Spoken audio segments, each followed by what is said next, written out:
We welcome you to another episode of Learning Stories. This is a show where we profile a diverse set of learners from the 21st century. In each episode of this show, we interview a guest who has a story to share about how they acquired a set of skills and knowledge in a creative and innovative manner. In the process, we hope to uncover a new understanding of learning as conceptualized, narrated, and imagined by the guest on this show. Today's guest, Siddharth, is a very dear friend. I've known him for the longest time, and I look at him as one of my mentors in so many different ways. We've known each other for, I think, over at least 8 or 9 years now, so quite some Yeah, time. And I've always looked up to Siddharth as someone, as a teacher, I believe a lot of my philosophies related to learning are inspired by early conversations with him. But a little bit about Siddharth and his background before we jump into this conversation. For the last 10 years, Siddharth has been solving product design and user experience problems at various organizations. You would call Siddharth a designer, an entrepreneur, a YouTuber, a public speaker. So there are many facets to his personality. But as a product designer and as a UX researcher and designer, he started his career at Instamojo. From the age of 20 to 25, he helped medium and small medium enterprises go online and take their businesses online at that wonderful organization. From 25 to 27, he worked at Headout, where they gave people access to travel experiences all around the world. And he's currently at GrowthSchool, that is an edu-tech platform that is in the space of modern careers and upskilling. Um, in addition to his professional path, something I've always admired Siddharth for is his drive to share what he's learning on the job, but also his drive to constantly learn. And I want today's conversation to also be about those thoughts on learning, Siddharth. And I think there's so much that you have inside you related to learning because from a very young age, you've had this philosophy of learning and self-learning and self-directed learning. And I think there's something really powerful in how you've approached learning over the years. So I feel like that conversation would be really interesting. And I will be linking Siddharth's YouTube channel and all his other web links in the show notes. And he's got some amazing content there that I highly recommend you check after this conversation. But Siddharth, let's just jump into this conversation, and I know there is so much there are lots of interviews out there about you and about your work, but one thing I've always been curious about, and I've known you for a while, um, what was Siddharth like growing up? When you were a little boy, Chandigarh, I would say, you know, Himachal and then Chandigarh. Yeah, Himachal was the longest time. okay, so like these two places, and what were the things Siddharth was interested in? What would he do in his free time? And I'm thinking way back in the day, fifth, sixth, fourth grade. I mean, however long your memories go, but Right. I'd love to get started on that note, Siddhi. So and first of all, welcome to the audience. Thank you for picking this one to listen to. I promise you that like if you made it this far for sure, you're gonna have so much fun. Now taking questions from the first question, which is how was I like growing up? Now, I think of course the answer is gonna be biased, but I have quite a bit of memories from my childhood. Thankfully, all of them well preserved, and I keep going back to them. I think I was always very curious and like a curious cat. I remember as far as back as I can remember when I could speak. There was always this thing that my dad and my mother and I would go for like evening walks, like after having dinner. So we would be on walks, and the entire thing was helps the digestion, and it's nice to get some fresh air outside. And back then, when we didn't live in like we weren't in the cities, I was living in the small towns of Himachal Pradesh, like really peaceful life. And I would have endless series of questions for my both of my parents, and especially my dad, like, why does this happen? Why does that happen? And I think he was also both of my parents, in fact, were very encouraging in that sense. Like, sure, most parents are encouraging, but eventually they get tired of your questions and they're like, yeah, whatever, like they'll find out, they'll try to troll you or something. But both of my parents were very supportive of that, curiosity and this constant questioning. And in fact, that's where I developed this. habit of questioning everything in my head and like just constantly why does this happen? Why does what happens if you do it that way? What happens if you do it that way? And I remember like asking my parents the first time. I still remember like I think I was in fourth or third grade or something like that. And then I recall asking, learning about like that people buy the land that they build houses on from the government, and not being able to compute how that works. I'm like, but how? Like, who gave government the right to charge for all of this, right? Like this was all here before the government was here, and all the sort of questions, right? Which I don't know if like how many people will be curious. From that to like, oh, what will happen if we bring the moon on the earth? Can't we keep a dolphin in our like bathtub? So and things like that, like always curious. And I also remember like growing up, I wasn't too much into um, most kids are into like sports and stuff like that. But while I enjoyed conversations and talking a lot, so much so that I would be one of the talkative kids, but I also loved reading and just being lost in my own thoughts. And I was always left there because anytime anybody forced me to, including sports teacher, that tried to force me into like some sort of like go play this sport or whatever, I would screw it up so bad that like, okay, fine, yes, do you whatever you like doing, right? Like so in fact I remember even in 10th grade, like the senior secondary school and everything, I would as soon as the school would finish, I would be found at British Library, Chandigarh, just making some new friends, diving into random topics. And I remember when TV finally came around, for the longest time, we did not have a TV at home.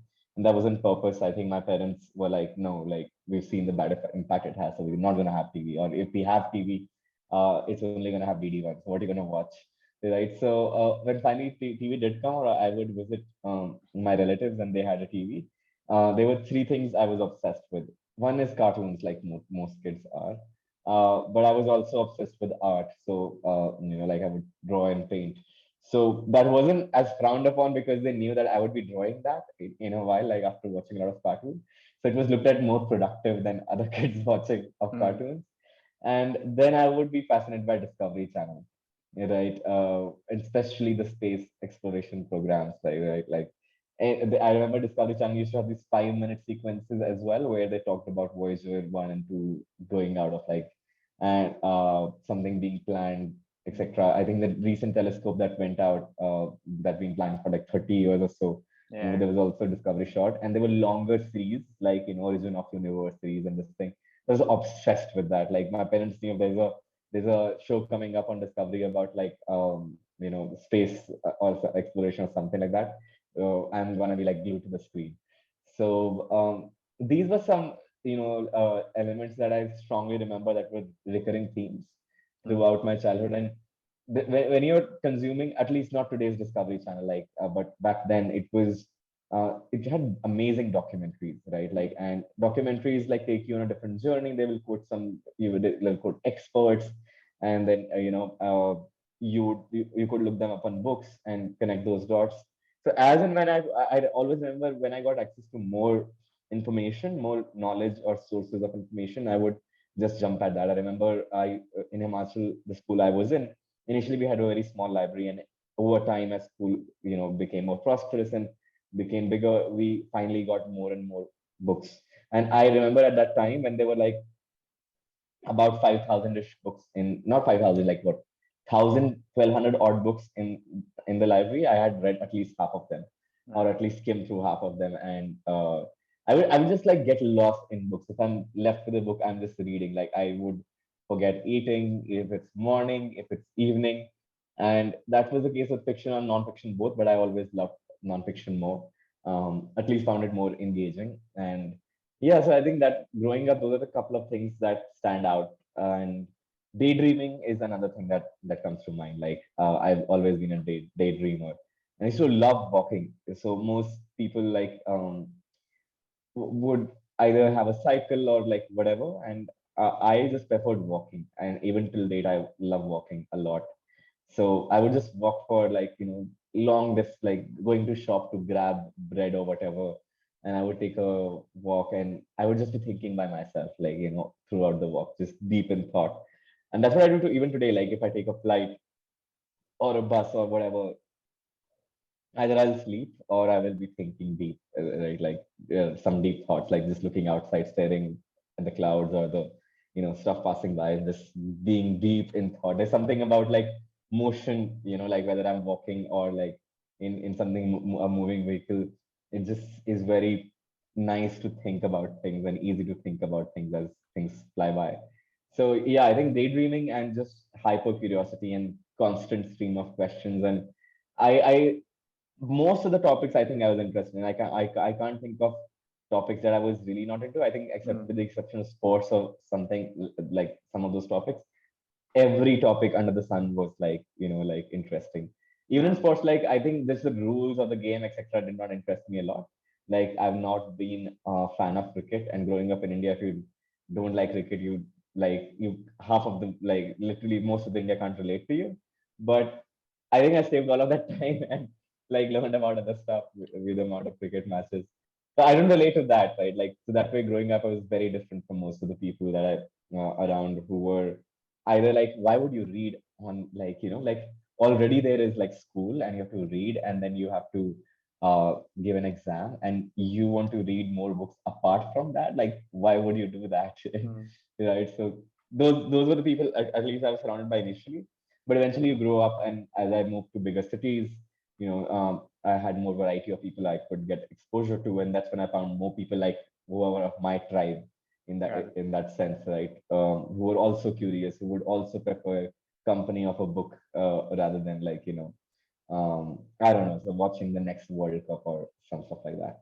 Yeah, I so mean, it seems like you had such a wide, eclectic variety of interests, but you mm, were curious about everything, and like, and one of the things I'm trying to, do with this show is, if we had to design a formal schooling institution for someone like you, what are mm, some things that you would want in such an institution?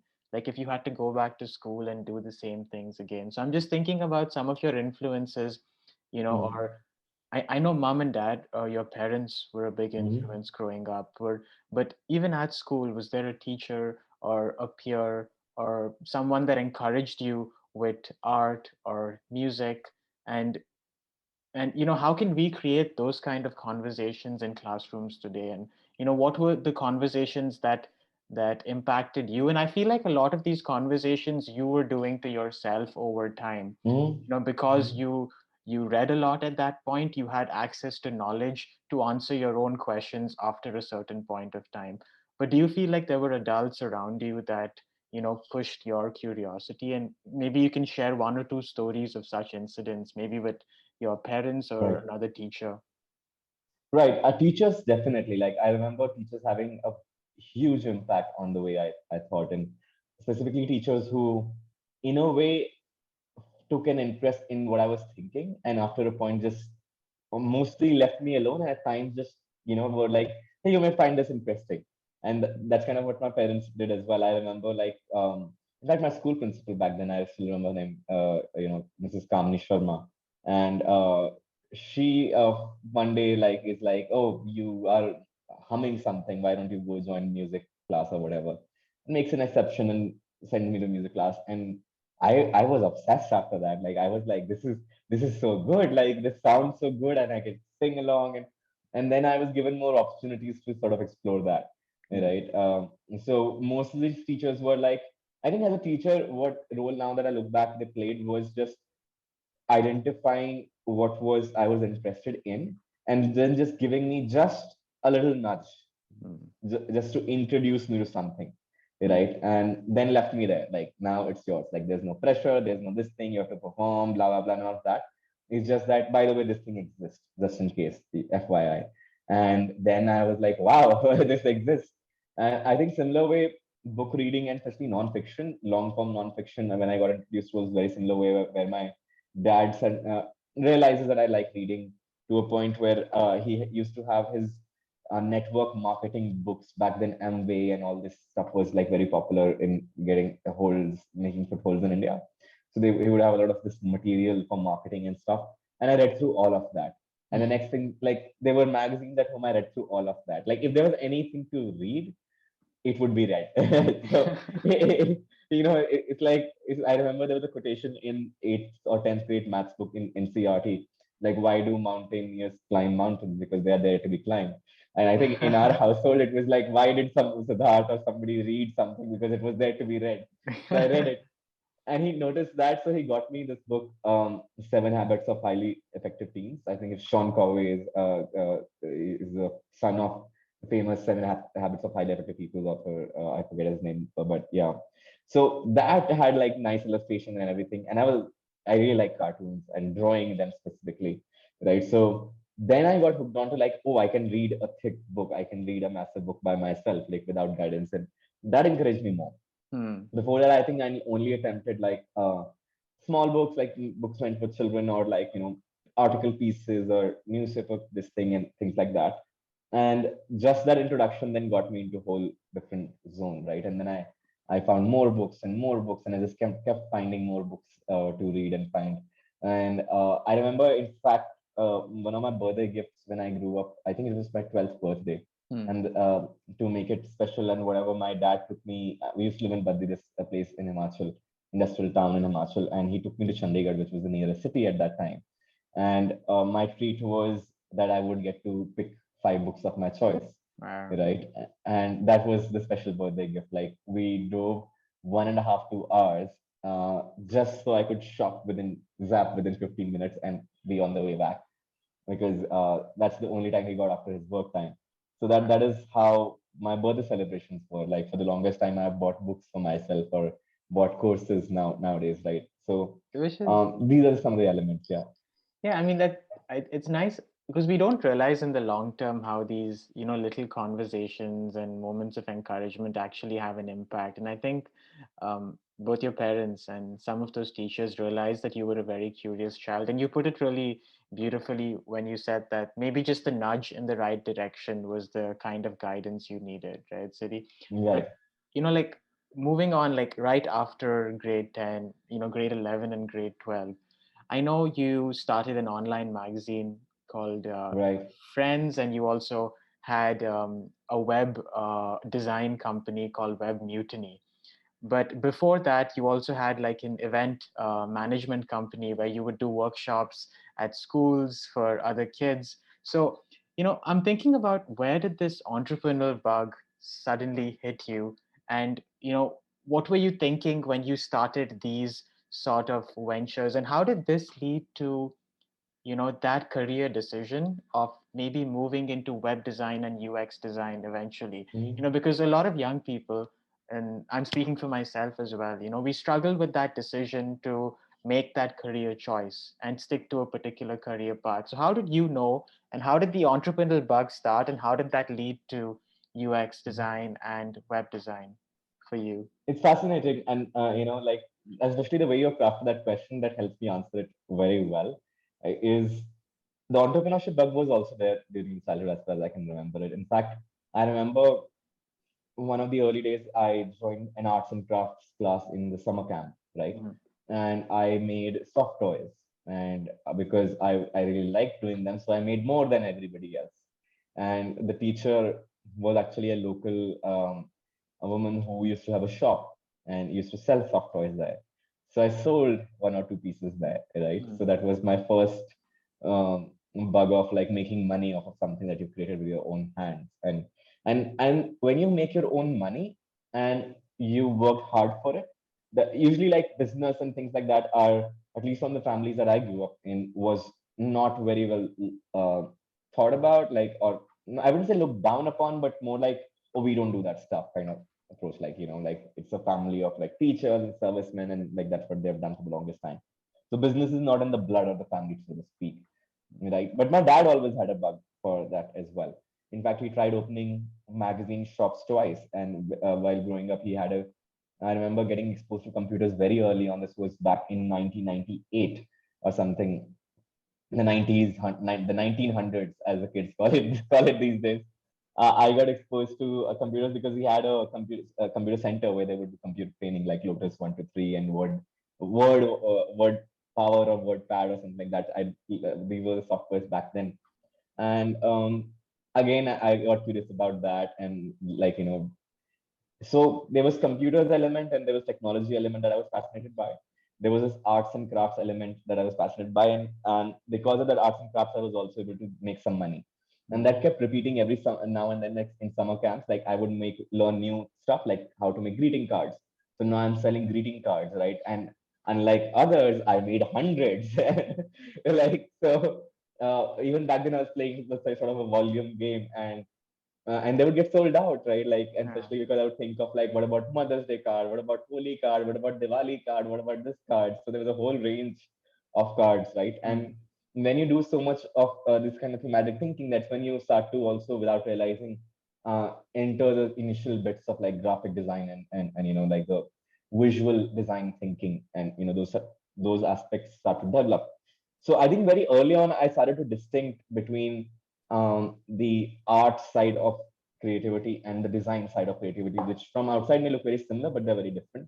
In fact, I remember a particular experiment that I did that made it more clear. And I did not have the words to articulate. Only years later, I would realize that was happening. I made a notice board like the schools have at my home, where Mm. there'd be some theme. Like if it was Christmas coming up, like I would decorate my own notice board at my home with like Christmas Mm. things and stuff like that. And that's when I started realizing, oh, there are patterns and there are symbols and there are, and there is this uh, templatic content kind of view where you fit, you design something where something else will fit in, or you custom paint something. Mm. There are differences between the two. And that's how I think those were the initial bits of these things like design and entrepreneurship and stuff like that. And as I kept pushing that, I think finally there were some changes that later on my school happened where I remember stepping out more, like and my teachers also telling our parents like he doesn't talk much at school. I was that kind of kid, right? I would be secluded, but then my parents like stepped back a little, like ease the pressure a little, and I was encouraged to speak. Then when I started speaking, then I wouldn't shut up, right? To a point that then and ended up like in me still talking, creating content and blah blah blah. I still haven't shut up.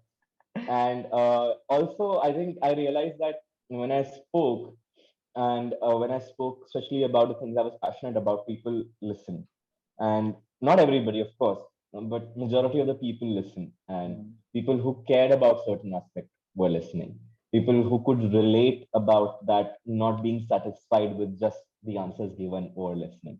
Mm. Right? There were some of these themes that resonated with people, especially this one, like, are you satisfied with the answer? Are you really genuinely satisfied with this answer? What about that? What about that? And be like, oh shit, yeah. And and then they contribute. Like, what about that? Like, I still remember the pudding model of atom, right? Like I had doubts some days where I was like, something is fishy. I don't know what, but something is fishy for sure. Of course, what I thought back then wasn't the fishy bit, but you continue questioning whether this is the truth or not. And that finally led to like, you know, me trying to start that magazine because in during my teenage, I wanted to make a film Mm. and I wanted to get into filmmaking. And at that time, in ninth and 10th grade, especially when your board exams are coming in India, especially, right?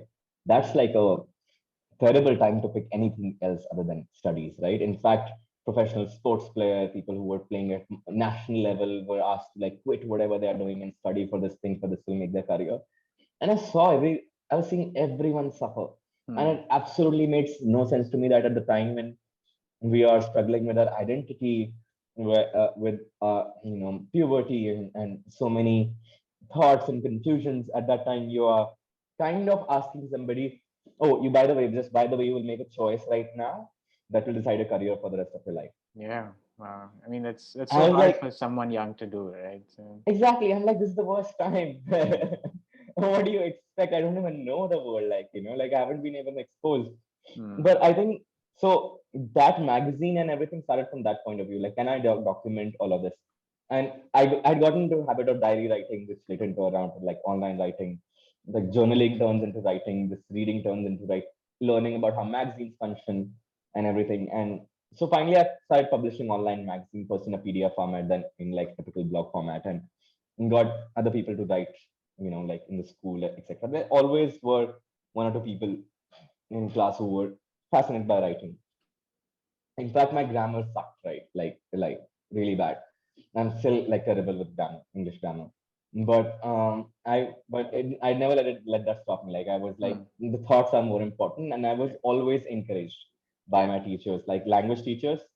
They always had that relationship with me where they were really like they really encouraged me on the thoughts and the kind. They knew that I wouldn't, like, if there was an essay topic, they would actually read mine Yeah. because there would be unique content in there. The Yeah. only complaint they had, they were like, the English teacher was like grammar, and the Hindi teacher was like matra, right? Like, which is spellings for those who don't know. Yeah, but So, it's so much better for the child to realize it themselves, because I think at that right, point of time it's really important to pick up on intent of what the child is trying to right, say, because they're already so worried about, all of us are so worried about judgment at that point. And right.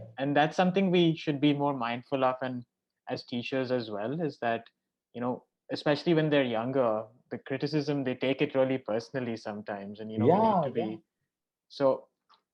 I mean, that's amazing. Keep going, City. Like, with the Yeah, magazine. and what you hit upon really makes sense, right? Because I remember being the only part I was discouraged for, which I think was partly I had a role to play in that, was around sports. So I never thought I was a sporty person till I recently started doing weight training, and I was Mm, like, oh, this is my kind of sport. Like, I love doing that.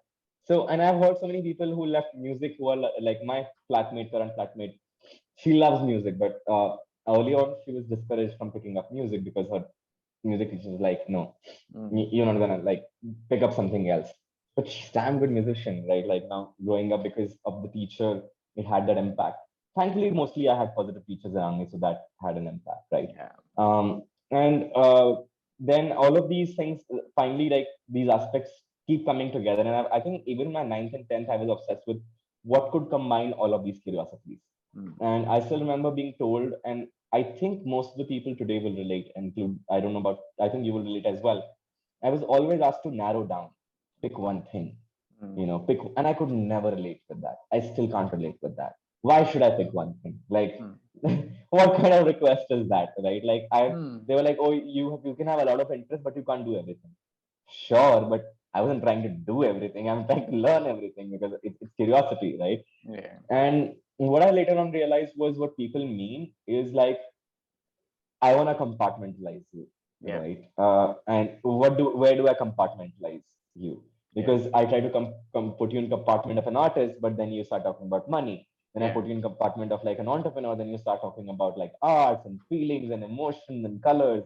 And I think over time, I just kept changing labels, Mm, whichever fit better to whatever satisfied all of these things. Earlier I thought filmmaking brought everything together, so I tried that. And I mm, thought, okay, that's not happening. Let's try making an online magazine, like a media powerhouse and this kind of thing. So it helped a little bit, but not quite there. Then mm, I found startups, and I was like, oh, because I really like tech, and in between I started coding to make my own website. And then I got obsessed with coding, and this is around like eighth, ninth standard that mm, I'm getting obsessed with coding, etc. So I was like, oh, this is damn nice. This is super cool. You can make your own website on the internet, and finally start getting exposure to internet. And that's when I had my first client as a freelancer in ninth grade. I made my first $1,200, and that was the first earning I made on my own. And I remember transferring it from PayPal to my father's bank account because I didn't have a bank account back then. And him being fascinated by it, are you sure you're not doing anything illegal? Like, how are you making money? So, but yeah, so that's where I kept finding new and new things which resonated better mm, and kept switching, right? And I think that's where I had to be what you would call not care about, what people told me to pick. mm, Even today, if you from outside, like even if you mentioned initially, like there's so many labels attached. If you think about it, even today I can't decide, right? And that yeah. continues till today. Sure, like if I'm now smarter about using an particular label with certain people because they would understand that better, right? If I was talking to somebody in my industry, I would say that, hey, I manage design, and I manage product, like there's product management aspect as well, and I Mm, like to combine them both, right? And build modes for businesses with the sense. But if I was talking to, let's say, my mother, right? Now she understands I just do design on computers, mm, right? I design apps in her mind, right? And if I was talking to somebody really like not even like remotely related to tech, I'll just say I do something on the computer, some IT engineering or something, mm, right? So you realize how to modify those labels and none of them are really true, Hmm. right? You realize and make peace with that as well. Sure. So over time, what has happened is not that I've picked any particular thing, Hmm. but I've planted 1,000 flowers, so to speak, and there are some that responded well, and like that relationship formed with those identities, right? So Yeah. accepting, and especially today, I think I noticed that about today's generation a lot. Like, and when I say today's generation, not my generation, like people who are coming and relate with them a lot on this, that they're not happy with one identity. Hmm. That's not unattractive, Yep. right? I have this one persona and this completely different persona which has nothing to do with it, and Yeah. they got to find a way to coexist, and Hmm. that's the fun, right? I completely really relate with that. The only thing I would say is when the world is asking you to pick, honestly, they're just asking you to compartmentalize, and instead of just being defensive about being the truthful version, people will discover everybody has layers, right? And if you have more fascinating layers, the more interesting as a person you are. Sure. What you realize is what is the quickest introduction that's going to be that'll get you there, right? Like that Hmm. will get you a connection going. And for there, from that point of view, in the startup world, design is something I will be known for, right? And if I was doing, let's say, in the just general tech people, young crowd, I would probably be hoping to get known for content and these interviews and these characters that I do on Instagram. So there are these various facets still, right? And Hmm. probably there are people who have only known me for the art. There are friends of mine where the only common thing we talk about is music and everything else is sort of in the background, Hmm. right? And you realize that over time you will make those spaces for yourself. You Sure. will satisfy each part of your identity, right? Yeah. And honor it for what it is. And the core of you is just you, Yeah. this insatiable curiosity and this, hands in the clay sort of process that all artists love. And as a capitalist, like making money off of it. So all of Yeah. these things combined. Yeah, because I mean, what's really, you made some really nice points there, Sid, because I feel like, especially if you grow up in India, for a lot of us, the funnel is art, science, and commerce, right? Yeah. And you are in a lot of ways, forced to make a decision between one of these. And there is this, you know, um, unconscious hierarchy within these fields as well, Yeah. where Yeah. the sciences are placed on a pedestal, and someone that choose the arts, you're studying the arts, you're not going to end up doing anything. And Poor that, thing, like you had to take art, you couldn't do science. I know. So, I mean, for a young person, naturally they want to be the most accepted, Hmm. in a group or in a setting. So they will move towards the one that has the most, acceptance and respect at a particular point. And I feel like we're biasing, these unformed young minds at that point of time. And I think it takes a lot of maturity to take a back seat and realize that maybe these adults are not right. There's another way to Right. do this. And also that part about forming different identities and having different identities. I think the internet gives us opportunities to be different people in different spaces. Right. Maybe for our parents, that was not an option. And that is Hmm. the reality they are trying to communicate to us. And it's not really even their fault, because even in their time, this was the same funnel they had. And maybe it was a lot more restricted, where it was not even these three options. You just had Right. doctor, engineer, lawyer as the big professions, and everything else was just, like another thing that you needed to Right. do. So I And the think, society was also there, right? It was in survival mode. We like got independence like two generations before that, yeah, and society was still being built. So the most people you need was engineers and doctors. So they were being rewarded. And yeah, today you see like Shark Tank India happening, and there are many kids who will grow up today and go like, "Make a startup, karna, I want to do a startup. I want to be an entrepreneur."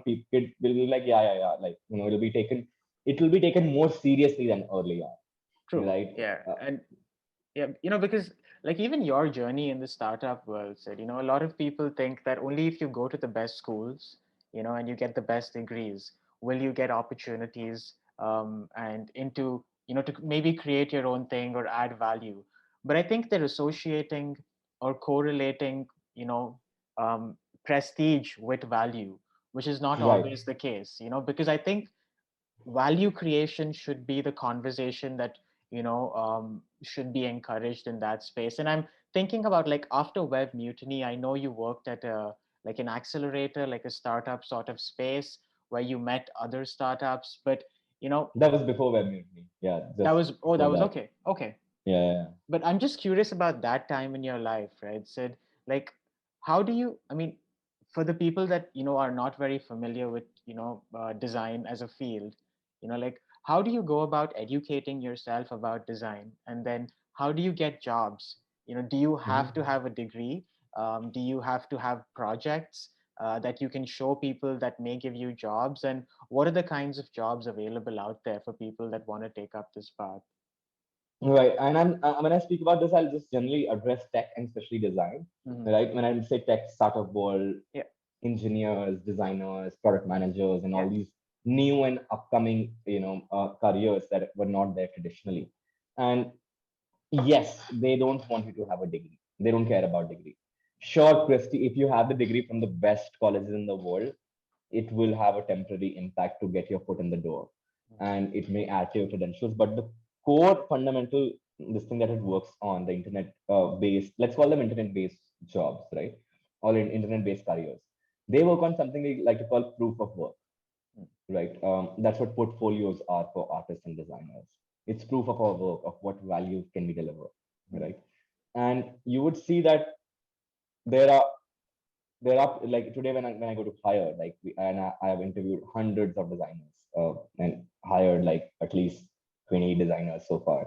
But you go based on like what they have been able to do, what they've been able to solve, what they've been able to pull off. There are hypothetical case studies people can make, and learning about design or coding, either of these things, is supremely easy. The most of the education is free online, Hmm. and if you don't want to spend a single penny, you can still learn. I don't think, other than spending on books, and that too later on, at least till I made my first 10,000 rupees, I did not spend a single penny on learning any of that other than the internet connection, Hmm. right? Which I was paying for myself. And even learning coding, I did not, till date, I've not spent a single rupee on learning how to code anything. And I think I can code reasonably well to get around my way around. Not that you don't need to know how to code to be able to design, or you don't need to know how to design to be able to code. They're fairly independent careers, but I'm interested in both, so I'm addressing both. So both of these places work from proof of work concept, right? And I have a feeling that more and more internet careers are going to emerge, which are based on that. Hmm. If you think about the NFT space, the artists that are coming up in all these places, it's proof of work, right? If you show me your work, I'll value it in the open market, Hmm. right, for the first time. And I'm not bound by somebody else, some art collector pricing the stuff. I get to price it myself. Hmm. And that's what internet does, right? It takes away those middlemen who were gatekeepers of knowledge or gatekeepers of these things. And in fact, I'm on the extreme end where I feel these pieces cannot be institutionalized too much, Hmm. because technology moves way too fast, Sure. way too fast. Yeah. By the time you design a curriculum in a traditional way, which is okay for an entire country, Hmm. right? Technology has already moved ahead. That is one of the reasons to be at the current place that I'm at, building GrowthSchool, right? Where that is what the belief is, to take people from the industry and, you know, help them teach. Because being a professional and being a teacher are two different, extremely different things as well. If you Sure. can Yeah. find people who are good teachers as well, or help them become better teachers, you suddenly have this generation who's more confident because they weren't learning from a teacher. And the sad reality of our of at least Indian education system is that in all of these places, most people who are teachers Hmm. were not really employable in their own field, and Hmm. that is in fact why they picked the teaching line. Hmm. It is not out of love of teaching that most of them picked it, That's right? true. So it's the irony of our education system that the people who were not even employable in the industry are raising the next generation, Yeah. right? With all due respect to what they do, but that's the truth, Yeah. right? Yeah. Because if you are a programmer, right, there's no, you won't make enough money as a professor, or even as a like a whatever, and as you would as a coder, Yeah, right? which is The only unfortunate reason because you, the yeah, pay is like really low for someone that wants to take up a career in that space, right? So for young right, people, that's not an attractive option for them to which is look at. sad, Yeah. right? Which is super sad, which is where I think the old traditional structures are being broken as well, right? Sure, you get your K-12 done in a certain way, but I really think, and more of us discuss that, I think the institutionalized part of schooling is more now, the value that drive is being getting people ready to be able to Google, right? The language proficiency and the mannerism, social mannerism, which is the real value delivery of a school system today anyway. Everything else you relearn, Interesting. right? And Yeah. in fact, even if you take a college course like engineering, the Yeah. moment you get hired in a company, They train you for another year. Yep. Yep. Why did they have to train you for a year? What were you doing for 12 years in like first 12 years and plus 4 years in Excel college? And it's a Yep. specialization degree, right? Because So I it's like, an, yeah. like I'm just thinking, Sir, like a lot of these problems that you were addressing in your career, like whether it's at Instamojo or Headout or Growth School now, I mean, they're very context dependent, right? I mean, Yeah, you need a lot of knowledge about what problem you're trying to solve, rather than just bringing a big set of knowledge of, theoretical foundations into the problem.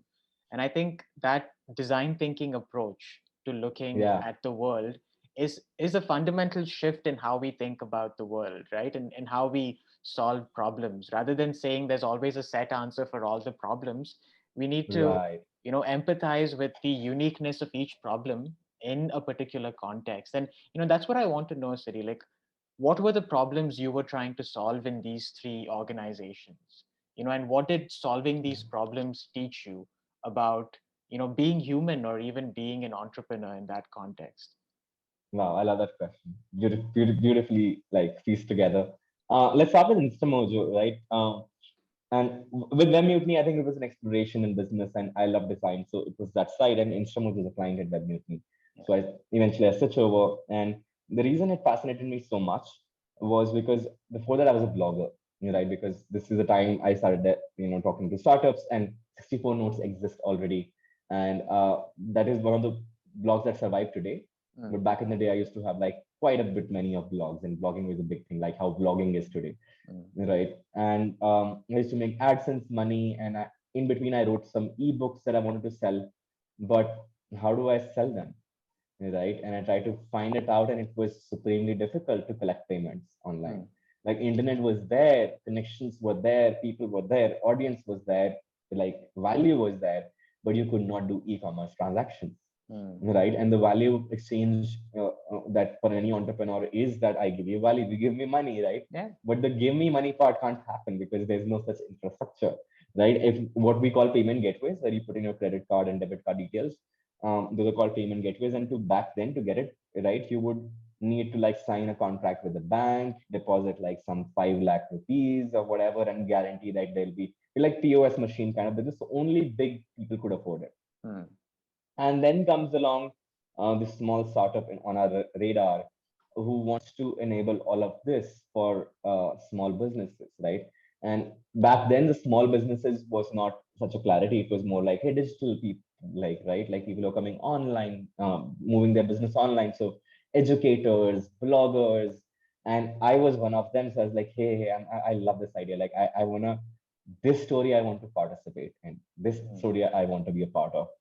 So I joined there, and like I was in the room where this concept called payment links gets created. Now everybody has it, and even Stripe recently launched their payment links, learning from the Indian companies. But to be in the room and with the people who created that concept to begin with was mm, fascinating, mm, right?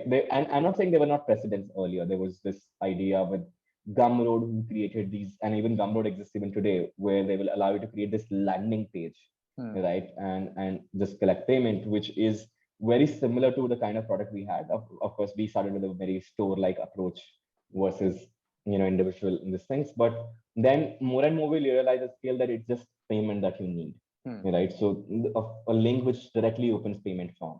Got Everything else is distracting because most of the commerce was happening, the conversation was happening, and I would send you a link, got right? it. Like for example, you would discover my blog, you would discover my course, then you would text me on WhatsApp, hey, I want to buy a course, and I would send you a link and the transaction happen.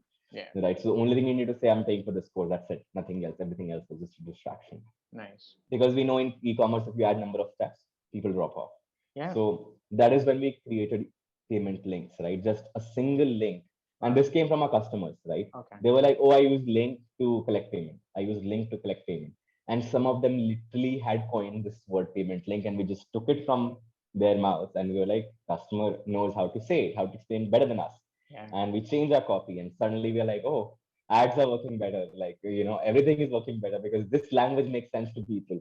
Payment link, what could it do? It's a link that does payments. Perfect. This is what I want. So that was the first company.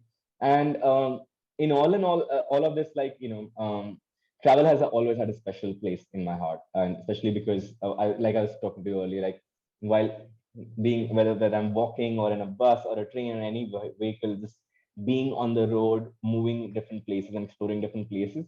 It just, that is how I think I've propelled myself into new places and new thoughts, and it's just been a key instrument. In fact, Bombay, like where we met, I remember I was going to give a talk at one of the colleges, and there was a break flight, and while going, like while landing, it was sun was setting, so I see city, I see the beach. I'm like, nice. I'm getting to see the sea for the first time from a distance. And in fact, I was going to Kerala, Kochi, and in Kochi, I would encounter the sea for the first time. Like I would touch the sea for the first time because I'd never seen the sea. And but on that, when it was taking like a break at Bombay Airport, while we were landing at the Bombay Airport, it was sunset. But while we were taking off, it was the sun had already gone down. Hmm. And Bombay at night, if anybody has seen it from flight, is just, Beautiful. oh, it's another, like, I just remember being glued to the glass Yeah. and constant, like I could hear my heart just going like, let's live here.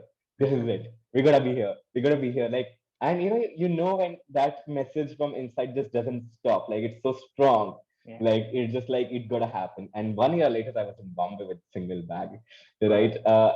And so that's what I mean by like changing places, new places, and that small travel trip kind of like really aided. And so when Headout kind of like as conversation started happening, I never saw myself in like a tourism industry. Hmm. But for me, it was never about tourism. It was always about the experiences that change and your perspective that help and add something to your life. And looking at travel as that, as Yeah. just generally like, oh, we went there and had fun. Because for me, travel is like a little more sacred. So, and meeting a founder who felt very similar, and then joining hands with Headout was like the most fun thing. So that's what I was doing at Headout, helping define and help people find those experiences that would really be meaningful to them. Yeah. And then growth school happens, and me and education go long back, so much so that I dropped out of college and flunked in my 12th board exams. And not many people know that, but me and education, like institutionalized education, like started growing apart very like after eighth and ninth, especially that magazine thing was a revolting thing. And then it was just a very sour relationship to a point where in my college, I was like, I can't waste a single more day, Yeah. right? The same thing playing out because and another thing that happened during college was I was already a professional designer who was making money, right? Hmm. And in I took up fine arts, and fine arts is like painting and this thing, and they have a subject called applied arts, which is a very primitive way of looking at graphic design. Hmm. Like any designer would tell you, they don't look at their field as applied arts, but artists like to think graphic design is applied arts. Yeah. We share first principles, like just our theory, color theory, and things like that. Yeah. But the way we use them, the way we use them is also very quite similar, but the intent is very different, Sure. right? What you solve with that is very different. One is expressive, one is like, utilitarian versus like behavior changing thing, Yeah. right? Versus art is a statement usually, though at times you can blur the lines. Yeah. However, coming to that aspect, like education was always close though. Like I come from family of teachers. My maternal side, grandfather was a professor, and my grandmother was a teacher. My mother is a teacher. My her sister is a teacher. My father has been a teacher. I have loved teaching. Like I teach on YouTube. So coming from a family of teachers, teaching and learning, both sides are very close to my Hmm. heart, as you can tell. So when I see, so Vaibhav, the current founder, was been a long time friend. He was in fact customer of Instamojo, and we Oh, okay. met at one of these colleges that I was giving a talk at. He was giving a IT Hyderabad. Both of us were giving a talk at, and we happened to meet there because I was the next speaker after him. So we get talking, and we're like, hey, nice. And then we keep meeting each other every now and then. Then he was starting this LinkedIn workshop program, and I was like fascinating how it's growing up. And then lockdown happens, and everybody shuts down, and YouTube like starts taking over. I start live streaming, and then we decide, hey, then we had Anudeep, who was, one of the first people to join Webhub, the founder, and they started developing this program around UX and design. Hmm. And he contacted me, why don't you join on board? So we got like, best people on boarded and created like a massive course of like everything we knew. Nice. And it was all around the knowledge from what we know, Nice. happens in the industry. Right. not the theory side. Sure, you want to learn theory, here's the link. You go crazy. Yeah. Yeah. I am not interested in teaching you color theory, which thousands of the people are teaching. Sure. I want to talk to you about the implications of color, Yeah. right?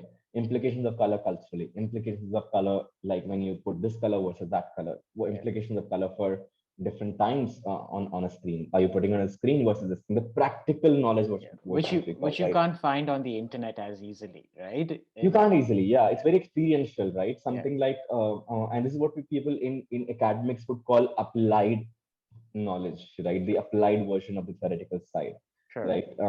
So that's why there's applied and theoretical physics, right? So this is the applied side of design, right? Yeah. Which I'm Yeah. trying to teach, and that is where I start feeling like that the satisfaction and the meaningfulness of such a mission is just another level because I relate to both sides, right? As a teacher, as a creator, at the same time, content creator, I've struggled to be able to, and I still I have so many challenges to improve and make sure the masses understand, it's relatable, it's valuable, and as a learner, I know how I value those things Yeah. when somebody does that. Yeah.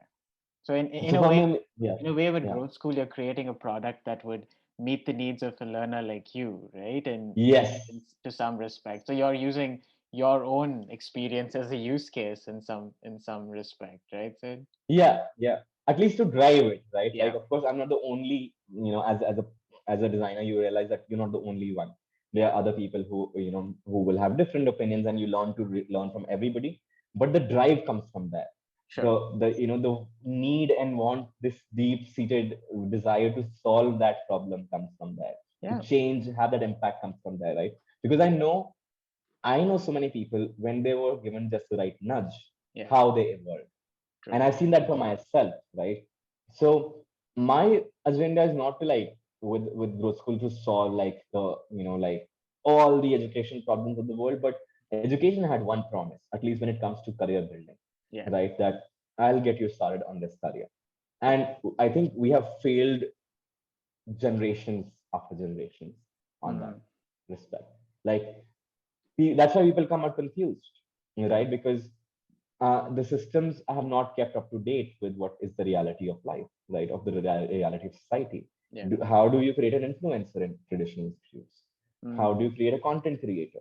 And yeah. everybody today will have to be a content creator, Yeah, right? because I think it's also the importance of understanding that the jobs in the future, we don't even know what jobs will be available in the future. And in a lot of ways, we're teaching kids that will have to create their own jobs because they're not going to have Right, the same career, 10 years down the line. It's not the same world. And I think it's a challenge, but it's also really important for people from outside the formal system to actually create. So I think like what Growth School is doing, if you really pick up steam over there, with that company, I think a lot of formal institutions will realize that these are models that need to be integrated into the regular system. And I think it's very hard for the formal system to innovate because the stone and the foundation is just so hard laid that right, the innovation will not really come from the formal system because there's just so much to change and so much bureaucracy.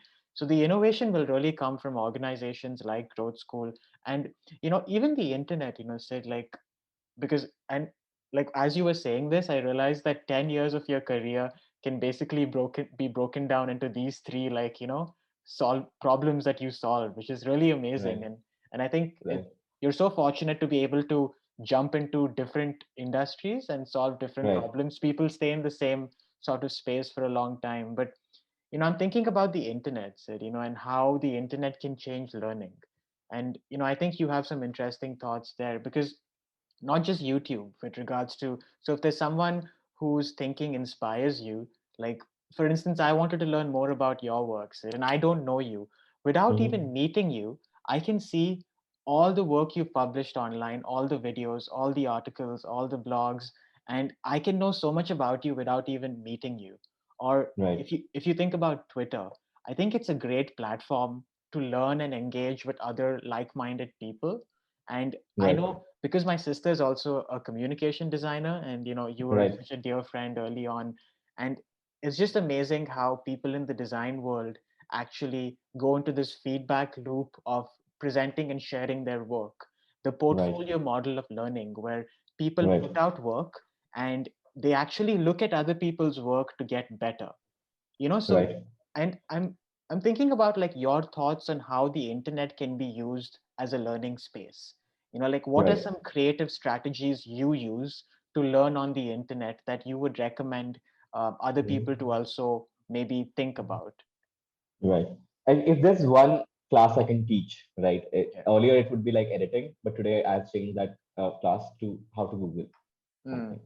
That's an art, right? Because most of us go to Google and go like, oh, what is the temperature here? What is it? But it's so much more, right? true. And fortunately, I coming from like a learning about programming, it teaches you a lot about how to Google, right? But if people can find out how to Google, Mm, the internet can transform your learning, right? To a point where honestly, there's no limit.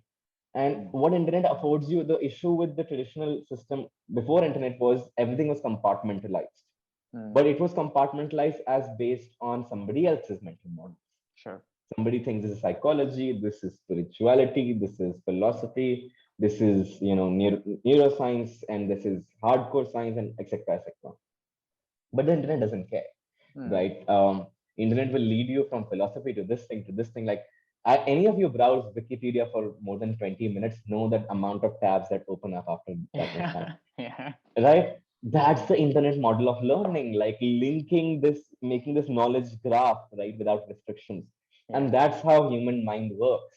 There True. is no compartment or neuron of science or neurons of philosophy or neurons of like this thing in my brain. Yeah. It's all interconnections, right? Yep. And interconnections is how I learn. I'll care about that this comes from epidemic, like learning about like the novel coronavirus, for example, right? There's so much to learn around it, right? For Yeah. example, I learned, I started diving deep into some of the studies, and then they talk about B cells and T cells. And like, wait a second, I remember learning about them when I had dengue as well. And just FYI, this is how curious I am. If I get prescribed medication by the doctor, you bet I'm Googling all of them before I take any one of them. Yeah. Which is what most of It us is a should level do, of right? obsession, right? Yeah, but most people don't, Yeah, because you're right? putting it in your body, right? You never know what the. Exactly. Yeah. Or just I'm just curious. I'm just True. curious how it was discovered, right? I'm curious about what does it do? What's the mechanism of action? And Yeah. you realize that something like aspirin, like we take for granted, people don't know the mechanism of action about so many of its workings, right? And then you realize how immunity works, and then you realize, oh, these what I just read was 5 different fields of science, True. right? And then that's fine by me. That's how I want to learn, right? I want to learn question first learning is what I like to call, right? Mm, We are taught a square plus b square is equal to like whatever, whatever. But why? yeah. Why should I care, right? Instead, if you gave me a problem Yeah. which I could not solve without that, let me struggle there a bit. And then you go like, just by the way, like I talked about nudging, then my mind will be blown. I'm not never gonna forget it. True. Because that knowledge hits you at the right point and you realize the value of that. And, like one of the things that I have seen with your work, Sid, and I think if I had to break it down, like I really noticed that science is not just for scientists. Right, Art is not just for artists. Even design and technology is not just for people that do it for a living. you know right, it is for everyone to actually access. And right, you in a lot of ways represent that just because you're not a musician doesn't mean you can't do music or you can't practice art or you can't do all of these things. And I think that is such a beautiful thought, because that way we realize we can start from any point. And right, the beautiful thing is whenever we start something we will be slightly uncomfortable, which is a good space to be in. And I think it right, becomes harder to do that as we get older. But if we right. stay with that thought, then all of us can think about the beauty of all of these fields and domains. And I think just because we're not doing it on a day-to-day basis is not a good enough reason to not want to explore it better. We learn science to understand the world around us. All of us, Right, engage with music, with art, with films, and we consume art. We don't just right, create art, and we are artists in that sense as well. So, like, in terms of your, like, I know you had a very like active book like blog and a film blog, and I remember And this was back in the day when me, Siddharth, and a couple of other friends, Jatan, Raj, we had this little group in Bombay. I think it was 2015, 2016, where Right. all of us would meet and we would start having conversations about random things. And then we'd have a lot of disagreements and agreements, and we were interested in different things. But it was a nice space, and I think our objective with those meetings, there was no objective basically, but we would just want to challenge Talk. each other and talk Right. and learn, which was, I think, that was one of the places that I felt the most comfortable with learning as well. Right. Because Right. I just felt that there was so much in that room that I wanted to know more about. And but Sid, like in terms of, you know, books, films, I know that's something you do regularly, and I want to be Um, respectful of time as well. Like I have two more questions I want to ask you, and this just go went for by it. too fast. But like books and films or music, like albums, like music albums that really influenced you, if you had to like recommend like one book, one film, and maybe one music album that Hmm. shaped your thinking. I know there may be so many, but just to Hmm. get started in terms of giving them an understanding of your thinking. I know you recommended Zen and the Art of Motorcycle Maintenance to me long back in the day, which I read Right. and Right. devoured. But what are three of these recommendations you would give someone listening to this video?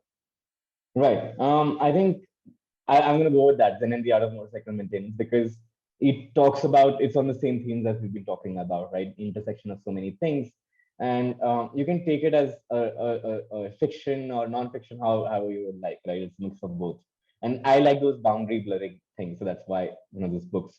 A film, I think Lord of the Rings trilogy has had a very interesting impact just because of sheer ability to storytell Hmm. and world building, right? As a designer, as an artist, I just love that somebody could do that. And Peter Jackson's interpretation of Tolkien's world is, oh God, Amazing. like so good, Yeah. right? And for me, like I want to create something like that. Like I'm not saying something like that as in exactly like a fiction film, like a fantasy film, but something of that value, something of that, consistent quality, like that fabric of like quality, like is what I'm interested in. When it comes to music, I'm not in that much into albums, but I listen to a lot of ragas, and the renditions are available online for Hmm. free on YouTube. Majority of that music is Indian music, classical music is free to listen to and learn from. And there is this particular rag called Rag Bhoopnat, right? Hmm. It is spelled Bhoop is Bhoop and space Nat nut, right? It's a combination rag and sung by Kishori Amonkar. Kishori Amonkar was this musician who was a rebel in her own gharana and her own style, and accused of many things, etc. But like in that one rendition of hers, if you pay attention and you're listening to it, somewhere midway through, you will forget what genre, what style it is. In fact, you're just left wondering how can somebody do this with their voice? Ah. Like, and it's just pure music, like, like in that space. And I at times just teared up listening to that track because it's just so much purity and there's just so many emotions that gush out. And I'm like, such pure art and such pure craft and such devotion to the craft, right? Like if I Ah. can get to this 10% of that and be able to present it to somebody, like to the world, I think I've accomplished it. It'll be very satisfying to me in life. So these are I the three things I would pick.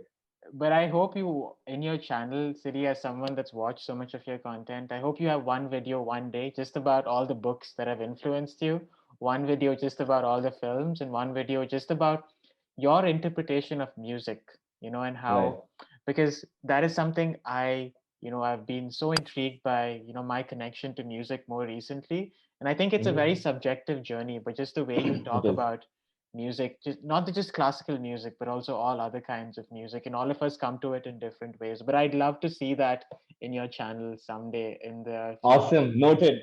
See, Yeah, this is how I learned. I would have never thought of that video, but I or would live I stream, would but I'm love gonna do that, that. because I know there are tons of books and tons of Right. films that Right. but Siri, just to end this interview, and I have so many questions for you, but in one of your videos, I saw all your TED talks and the PSG talk, and I think in one of those talks you speak about this 25-year vision of yourself, and I know Yes. it's related to the ideas of Taylor Pearson or Yes. something, but And I know double entry accounting is also a big, theme in a lot of your talks. But this 25-year vision, like Mm-hmm. what is, and you don't have to, you can just share whatever is on your mind right now. But if you had to look at your career 25 years down the line, like what would you want to leave behind in the world in terms of your work and contribution, and how are you working in that direction, and maybe helping us think about how we can use that strategy in our life after you Mm-hmm. share your vision. Right. When it comes to my career, I think now I have much better ways to articulate it than I had earlier. Yeah. Like 20, 25 years, I feel I really want to have an impact on the quality of life people have. And as many as I can impact, that's great. But the depth I'm more interested in, right? And what do I mean by quality of life is there is so much that I've enjoyed in life, right? Most of it, let's say, luck, privilege, and then some hard work and all these elements put together. But that affords me a platform to be able to make difference in other people's lives, right? And there are aspects which I understand deeply and find deeply fascinating.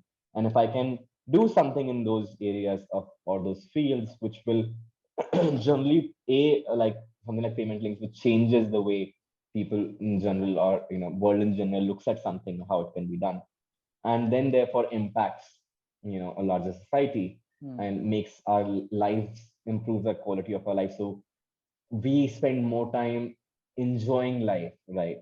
Rather than, and that's how I look at tech as well. Like the purpose of tech is not more tech, which is what ends up happening, but more life, because of tech, and because this is what tech is enabling, right? Like otherwise, you would have to wait till you come back to India for years and hope that in the same city and everything, right? So this is what I want to do, right, with my career, and in the 25-year vision, that's my goal, like to have a positive impact on different aspects of lives of people to ensure that the quality of life that they're living is transformed as a result of what I've done. Got it. Yeah, right. Not a, I mean, it'll be a spectrum, right? Some people have little change, some will have a lot, and but that group where the life will transform, it would never be the same again, right? In a good way. That's what I'm looking for. That's what drives me. That's what satisfies me. That's what I'm on for my career. Yeah. And that, I think that's like a really nice note to end the show, Sid. And as someone that's watched you for such a long time, I think with your career, whether it's with Instamojo or Headout or Growth School, I think you've impacted so many lives with your work as a designer. But I think now with your YouTube channel, you're also creating the next generation of designers and product managers. And you know, I mean, honestly, for me, when I was looking through a lot of your content, for me it was a safe space on the internet, where someone was honestly expressing what they truly believed.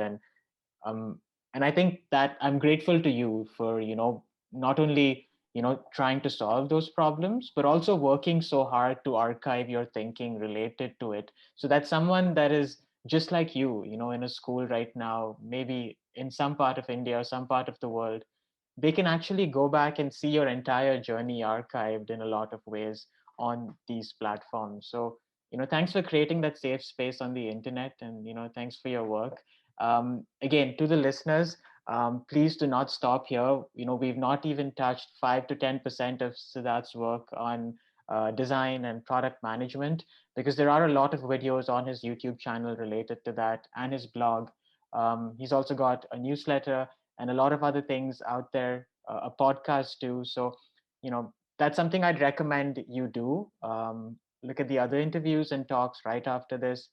But for now, Siddhi, thank you. And for the listeners, until next time, keep learning, and stay tuned for another awesome interview with another wonderful learner on this show, Learning Stories.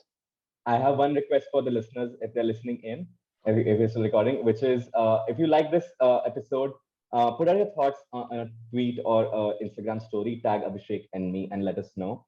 Because as people, Abhishek has been working really hard, really hard on this, and it is not easy. I can tell you as a creator to manage this and wake up super early, so they don't like do all this preparation research. So if you like this and something was meaningful to you, put it out there. Let us know. Just tag us, put it on Instagram, put it on Twitter, or put it, or just email us. Right, email both of us, and it'll really be nice to know which part you resonated with. Thanks, Sid.